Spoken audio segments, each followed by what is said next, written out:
All right, this is 4.3 right triangle trigonometry. And real quick, this should be a warm-up for you, but we're going to draw an acute angle of a right triangle. I'm going to draw it kind of like this. This is going to be my right angle. This is going to be theta. Okay, that's the angle that I'm going to be looking for all my different pieces. So my opposite, my adjacent, okay, and then my hypotenuse. And it's important as we draw these to draw all of these triangles off of sort of that coordinate plane.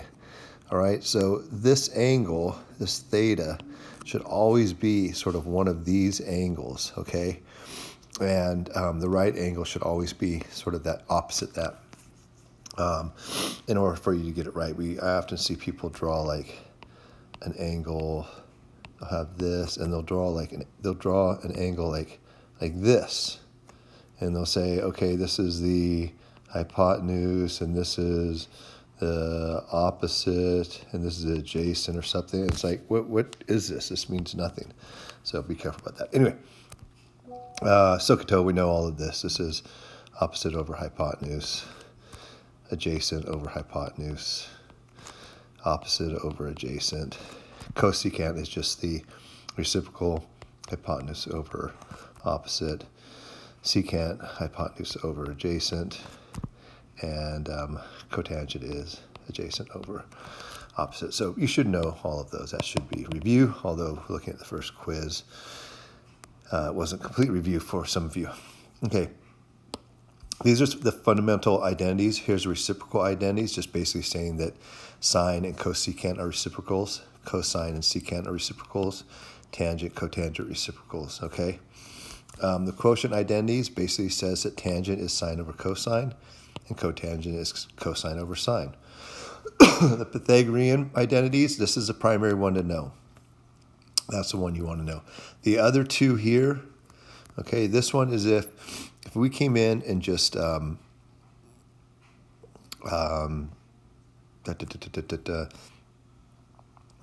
in and went, well, with this one, we came in and went, okay, cosine squared theta, and just divided everything by cosine squared theta. Well, cosine squared theta over this piece right here, that's the same thing as tangent.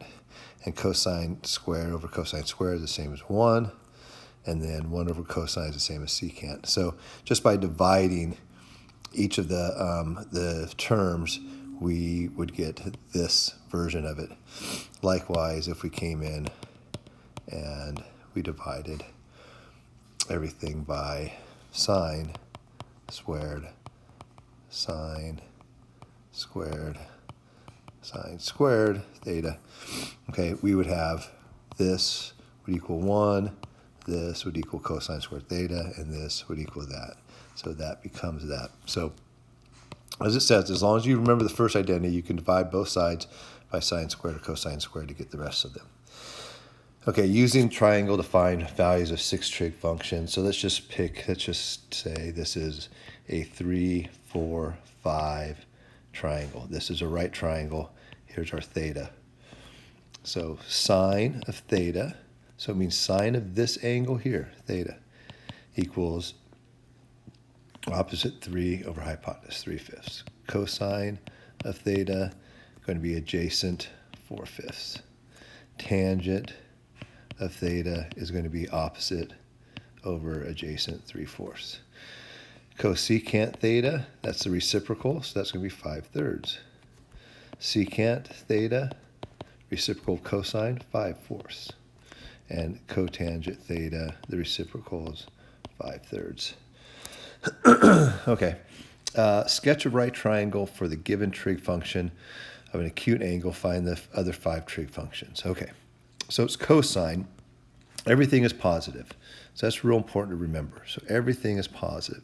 This is our adjacent, and this is our hypotenuse. So that means that our adjacent is this 3, kind of drew it wrong there, Our hypotenuse is 7. Here's our theta. This is our right triangle. Okay. I'm kind of a stickler for drawing it in the right direction of how the values would go. Yeah. Okay, so we need to find our basically our y. So we go 3 squared plus y squared equals 7 squared. 9 plus y squared equals 49. So y squared equals 40. Y then equals the square root of 40. Y then equals 2 root 10. I would rather you do it like that, simplify it, but you're not going to get points off if you leave it like that. Now we just have to go in and do each of our sine theta. Sine theta is going to be 2 root 10 over 7. Cosine theta is going to be 3 over 7. Tangent theta is going to be 2 root 10 over 3. Okay, and then for cosecant, okay, we would do 7 over 2 root 10. Again, you can leave it like that if you would like, or you can rationalize, and this would be 7 root 10 over 20. Secant equals 7 over 3, and cotangent equals 3 over 2 root 10. And if we wanted to rationalize it, multiply top and bottom by root 10, 3 root 10 over 2 times 10, so 3 root 10 over 20. Okay, that'd be very precise. Let's go ahead and finish this page, and we'll take a break. Okay, we use the trig identities to transform one side of the equation into the other. So we typically want to take this side here and make it look like this. Okay, we're not going to make the one look like the other side. We typically want to work on one side of the equation, not necessarily on both sides of the equation. That's not hard and fast rule, but it helps. So if we go back up here to our different identities here, we see that cosine, right, that equals 1 over cosine, or let's do this. Let's go secant equals 1 over cosine. So let's come over here, and this would be cosine theta, and that would be times 1 over cosine theta equals 1. And then multiply those two together, and you have 1 equals 1. Check. Let's go ahead and come down here. Let's see. Tangent is sine theta over cosine theta times cosecant, which is 1 over sine theta equals secant theta.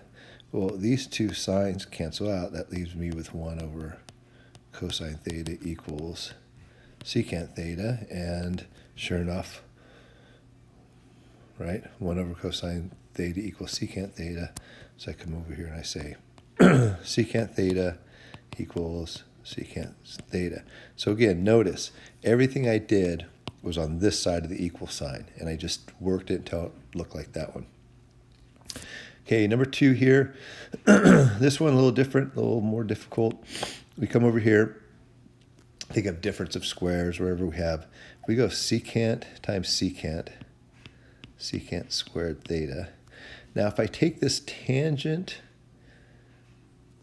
times secant and this negative tangent times this secant, think about that, what that is. That's sort of a plus tangent theta secant theta minus a tangent theta secant theta, okay? And then if I multiply these two pieces together, that's going to give me a negative tangent squared theta is all equals 1. Now, everything I did here, we really shouldn't have to do. You're in pre-calculus. You should know that when we multiply these together, all of this cancels out. So really what happens when we come back here and multiply all of this, you should just recognize that this is going to be secant squared theta, right? And then minus tangent squared theta equals 1. Okay, well, what's that going to do for us? Because we need to get equal 1. Well, we come up here and we go, oh, look at this. Look at this. Secant squared theta equals 1 plus tangent squared theta. So let's take this secant squared theta and make it 1 plus tangent squared theta minus tangent squared theta equals 1. Well, those two cancel out, and it leaves us with 1 equals 1. Check. Okay, last one, same idea. Go secant squared theta minus 1. Again, because we're multiplying, basically multiplying two different terms, here, here, here, here. The ones equal out. This is cotangent squared theta. And again, we come up here and we see, oh, look at that. What are we looking at? Cosecant squared theta minus 1, that doesn't do us any good, equals, well, okay, let's just do that. Let's go cosecant squared theta. Yeah, let's make this equal cotangent squared theta plus 1 minus 1 equals cotangent squared theta. Okay, that cancels out, and it leaves me with cotangent squared theta equals cotangent squared theta. Check. All right, that's it for